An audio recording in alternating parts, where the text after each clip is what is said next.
Continuamos con nuestros espacios de salud que nos prepara, nos regala, nos patrocina Hemogestión. Tenemos en esta mañana con nosotros de nuevo a Maripaz Jorge. Buenos días, Maripaz. Hola, buenos días, Óscar. Que ya te estás convirtiendo en colaboradora habitual, así da gusto. Sí, aquí yo ya me encuentro tan a gusto como en casa. ¿El primer día tuviste nervios? No, normalito. Eso sí, le costó dar el primer paso de venir a la radio, porque había que llamarla, Maripaz, que vengas, Maripaz, que vengas. Ahora ya parece que se ha aficionado. Sí, ahora no hay que me eche. Y nosotros lo vamos disfrutando porque la verdad es que nos va trayendo temas muy interesantes. Hemos hablado de bruxismo, hemos hablado de fisioterapia, de osteopatía, de abdominales hipopresivos, de pilates. Y mira, hoy nos has traído a uno de tus alumnos de pilates, ¿no? Sí, un exalumno, pero sí. Nada, pues aquí está conmigo Óscar. Y bueno, ahora le presentas tú mejor que yo. Y bueno, pues nada, vamos a hablar el tema del infarto de miocardio. Y bueno, pues un poco yo creo que el que mejor nos puede hablar de ello pues es una persona que ha tomado en contacto y toma diariamente más sobre estos temas y yo creo que nos puede quitar algunas dudas y explicar un poco de qué va todo esto. Pues a ello vamos a presentar a Óscar Gómez. Él es médico de urgencias y emergencias, lleva ya unos cuantos años aquí en Sigüenza, en torno a 7, 10, pero bueno, que nos lo cuente él. Óscar, buenos días. Hola, buenos días a todos. Unos cuantos años ya en Sigüenza, ¿no? En Sigüenza sí, concretamente 7 años y medio más o menos. Y echando raíces, claro.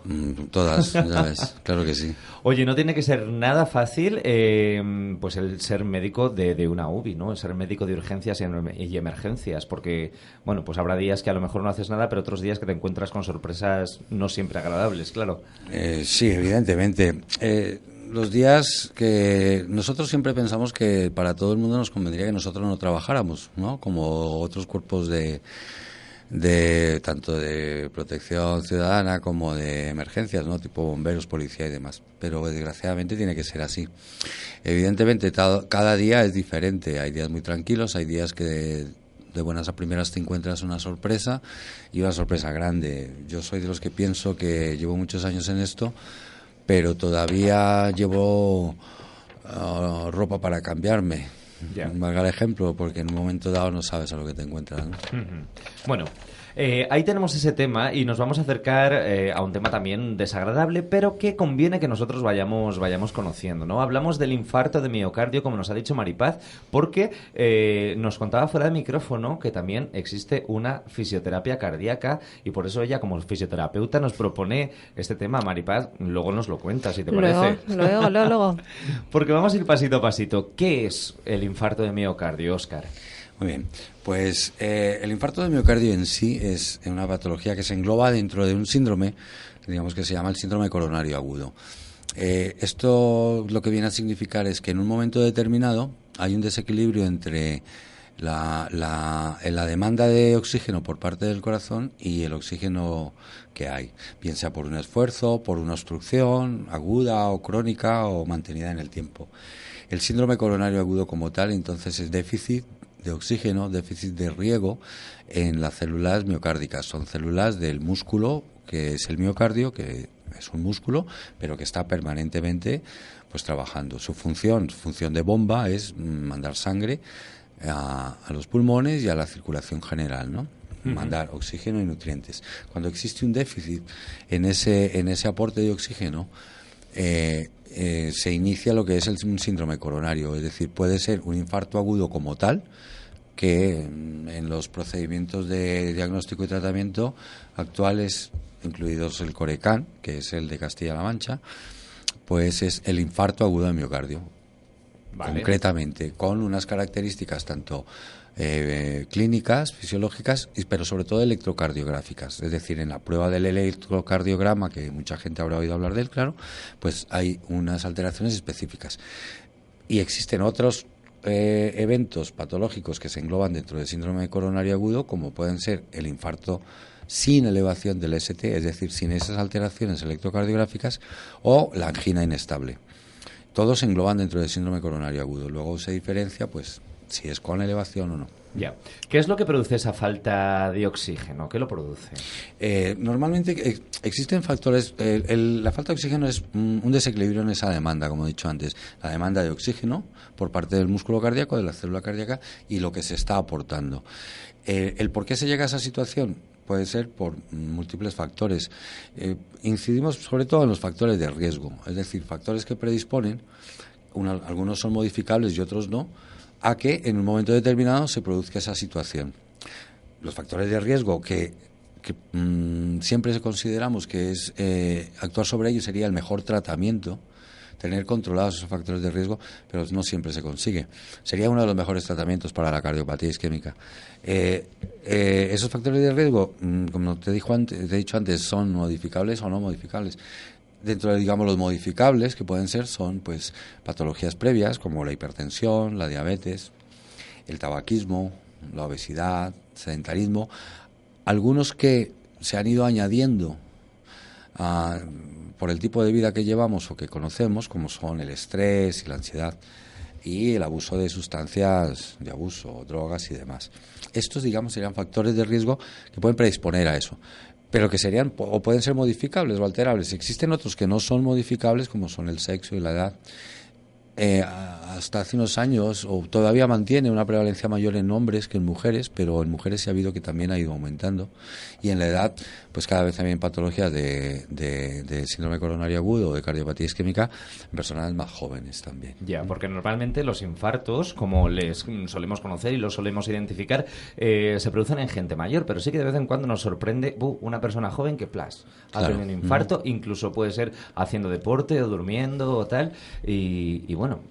Claro, pero por lo que te explicaba antes, independientemente de los factores de riesgo, en un momento determinado, si esa demanda de oxígeno, se presenta ese desequilibrio, el corazón claudica. No le está llegando suficiente aporte de nutrientes, entre ellos el principal, oxígeno, y la fibra muscular o una zona de ese músculo empieza a fallar.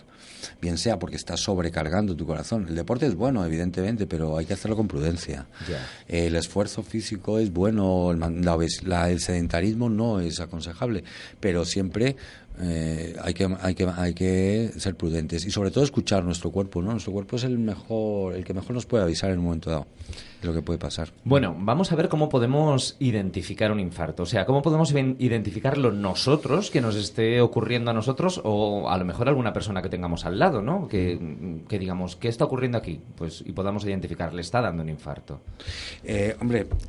Independientemente de los antecedentes de la persona, es decir, que tenga una persona que sepa ella o sus familiares o los conocidos que tiene unos factores de riesgo, como puede ser hipertensión, puede ser edad, o puede ser diabetes, puede ser en personas que no tengan estos factores de riesgo. Te digo, nosotros vemos muchos casos en los que no hay factores de riesgo declarados, que haya constancia de ellos, y sin embargo presentan un cuadro de cardiopatía isquémica. En medicina jamás 2 y 2 son 4, entonces muchas veces los pacientes tampoco se leen los libros, es decir, no te viene el típico síntoma que esto sí es de infarto pero esto no. Entonces, pero normalmente en la cardiopatía isquémica de forma súbita, brusca, en lo que es el infarto agudo del miocardio, pues existen unos síntomas o unos signos que nos pueden ayudar a pensar que esto puede estar pasando. Generalmente se inicia en el esfuerzo, con un dolor en el tórax, un dolor que suele tener características, un dolor opresivo, como si te oprimieran el pecho, que generalmente se acompaña de disnea, es decir, de dificultad para respirar o sensación de falta de aire. En otras ocasiones también lleva cortejo vegetativo, es decir, sudoración y mareo. El dolor puede ser fijo, localizado, o generalmente también se puede irradiar, dependiendo de de dónde se localice la lesión. ¿Vale? La lesión se va a localizar dependiendo de qué arteria esté afectada, qué arteria de las que llegan a alimentar, digamos, ese propio corazón. Entonces, puede ser una zona, puede ser una arteria de las principales, un tronco principal, y entonces coger gran parte de ese miocardio. Dependiendo de la zona que esté afectada, pues se puede irradiar o no ese dolor al cuello, a los brazos, sobre todo al izquierdo, a la espalda, al espacio interescapular, es decir, a la espalda, la zona que está entre los omóplatos, digámoslo así. Ya te digo, acompañado a veces de disnea y opresión. En principio ese podría ser, digamos, los síntomas un poco cardinales conocidos y tal, pero existen muchos cuadros en los que se ha diagnosticado luego un infarto y no había tales dolores, o eran dolores atípicos, es decir, a lo mejor un dolor que se iba a la mandíbula o o simplemente a un dedo, o dolor tipo agujetas, algunos refieren. Y esto, claro, porque un infarto puede tener consecuencias pues inmediatas y drásticas, ¿vale? O puede ser que luego identifiquemos al hacer un electrocardiograma y demás que esa persona ha sufrido un infarto, ¿no? Puede ser así también, ¿no? Que tenga unos síntomas más leves que esté sucediendo, pero nosotros no nos enteremos, por decirlo de alguna manera. Claro, el hecho de que existan unos signos y unos síntomas clínicos que puedan hacernos o ponernos en alerta, o por lo menos al familiar o al personal o al propio paciente, esto ayuda a que, lo primero, evidentemente, pues solicitar asistencia médica, acudir al médico, o solicitar a través del servicio de emergencias, de urgencias 112, pues que vaya un personal sanitario a verle. Cuando se hacen otras pruebas, que en el ámbito en el que estamos, hablo de un centro de salud, un consultorio o una UBI móvil, en el momento dado si hace falta y llega, pues las pruebas son poco más. Lo único que nos viene a ayudar más es el que se hace un electrocardiograma. En el electrocardiograma se ve si hay lesión o no, pero siempre acompañado de una clínica. En ese momento se junta un poco todo el puzzle, los antecedentes de la persona, posibles factores de riesgo, incluso antecedentes familiares, la clínica y la sintomatología que tiene y las pruebas diagnósticas que podamos tener, es decir, tensión arterial y electrocardiograma. Entonces, con el conjunto, pues se llega a un diagnóstico de certeza o un diagnóstico de sospecha, y ahí pues procedemos a actuar de una u otra forma, ¿no? Bien, bien. Maripaz, que te tenemos ahí calladita, que si quieres intervenir, tú puedes intervenir, Gracias, con total libertad, que igual que se me ocurren a mí preguntas, se te pueden ocurrir a ti. Sí, la verdad es que lo está explicando muy bien, perfectamente, Óscar. La verdad es que sí que ahí quiero puntualizar también el tema del tema de la prevención, que es verdad que muchas veces deberíamos antes de empezar a poner, digamos, medios de curación o qué es lo que podríamos hacer en esos momentos, sino decir, bueno, qué es lo que puedo hacer antes de llegar a esos estados, ¿no? Pues teniendo en cuenta una serie de factores de riesgo, pues efectivamente que ha comentado Óscar, que podemos hacer, digamos, por ejemplo, el tema de diabetes o el tema de la hipertensión arterial o el tabaquismo. Hay una serie de factores que podemos modificarlos y hay otros factores, evidentemente, que no se pueden, pero es verdad que creo que siempre es importante el tema de la prevención, que es bastante... Yo creo que nos va a ayudar mucho. Y yo creo que vamos siendo más conscientes, ¿no? Del tema de la obesidad, del tema del tabaquismo, de tener una dieta equilibrada, una dieta sana. Yo creo que cada vez vamos siendo más conscientes de ello. Hemos identificado más o menos cómo sucede un infarto y demás, pero ¿cómo podemos actuar en ese momento? ¿O cómo debemos actuar? Está claro que el 112 lo tenemos que tener ahí a mano, pero si hay una persona sufriendo un infarto a mi lado o lo estoy sufriendo yo mismo, ¿cómo puedo actuar? Sí, la situación por parte de la apreciación personal o del familiar o de la persona que esté con el paciente, la apreciación es de gravedad, evidentemente pues se llama 112. Si no hay posibilidad o no hay tiempo o no hay medios de acudir al médico a su consultorio o al centro de salud. Generalmente cuando se activa el 112 desde el centro coordinador ya da unas indicaciones para que se vaya empezando a actuar, digamos, es decir, que se esté quieto, en reposo, o se va a mandar al médico del centro de salud y posteriormente va a venir la ambulancia, o en fin. Y las primeras valoraciones normalmente son por parte ya de los sanitarios. Ya. En tal caso, pues, sobre todo el alertar, es decir, aparte de lo que ya hemos hablado, el prevenir, pues en el momento que creemos que, pues alertar a los servicios sanitarios. Repito, si bien sea en centro de salud o a través del 112, los equipos más avanzados, para que se llegue a una situación de puede ser o no puede, de diagnóstico, digamos, o de probabilidad diagnóstica, y ya tomar las medidas de actuación correspondientes. Lo que está claro es que tenemos que cuidar el motor de nuestro cuerpo, esa bomba que lleva el oxígeno y los nutrientes, como bien nos has dicho, Óscar. Hemos de entrenarlo, hemos de cuidarlo, y muchas veces el infarto es un toquecito de atención en nuestra vida, ¿no? Además, nos decías, Maripaz, que también existe una fisioterapia cardíaca para personas que han sufrido un infarto. Sí, efectivamente. Pues, nuestra actuación viene desde el inicio, desde el ingreso, por ejemplo, hospitalario, desde los 2 siguientes meses y luego ya posteriormente, después de ya, digamos, la integración de esa persona a su actividad del día a día normal. Entonces, claro que se pueden hacer cosas. Vamos a ver, como ha estado explicando Óscar, el corazón es un músculo, es el miocardio, digamos que es el que nos ayuda a bombear, ¿vale? Cuando se produce este infarto, hay unas zonas, digamos, que se quedan sin aporte de nutrientes, de oxígeno en el corazón. Entonces, esa parte que se queda muerta. Entonces, es una manera de lo que vamos a hacer es trabajar ese músculo.